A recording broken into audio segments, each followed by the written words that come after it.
Hello, and welcome back to this module. Today, we will be learning Service Value Chain. The central element of the SVS is the Service Value Chain, an operating model which outlines the key activities required to respond to demand and facilitate value realization through the creation and management of products and services. As shown in Figure 4.2, the ITIL Service Value Chain includes 6 value chain activities which lead to the creation of products and services and, in turn, value. To convert inputs into outputs, the value chain activities use different combinations of ITIL practices, or sets of resources for performing certain types of work, drawing on internal or third-party resources, processes, skills, and competencies as required. Some of the common rules when using the service value chain. All incoming and outgoing interactions with parties external to the value chain are performed via Engage. All new resources are obtained through Obtain/Build. Planning at all levels is performed via Plan. Improvements at all levels is initiated and managed via Improve. To carry out a certain task or respond to a particular situation, organizations create service value streams. These are specific combinations of activities and practices, and each one is designed for a particular scenario. Once designed, value streams should be subject to continual improvement.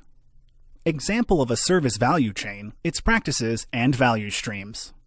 A mobile application development company has a value chain, enabling the full cycle of application development and management, from business analysis to development, release, and support.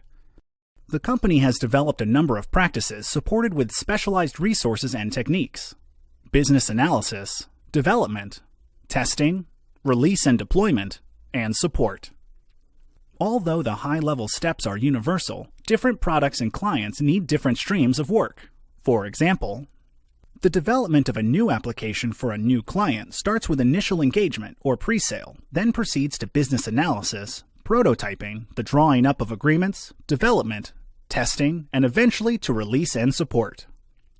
Changing an application to meet new requirements of existing clients does not include pre-sale and involves business analysis, development, testing, and support in a different way. Fixing an error in a live application may be initiated in support, proceed with rolling back to a previous stable version or release, then moves to development, testing, and release of a fix. Experiments with new or existing applications to expand the target audience may start with innovation planning and prototyping, then proceed to development, and eventually to a pilot release for a limited group of users to test their perception of the changes made. With that, we reach the end of this module. In the next module, we'll be starting our discussion on value chain activities. Until then, goodbye.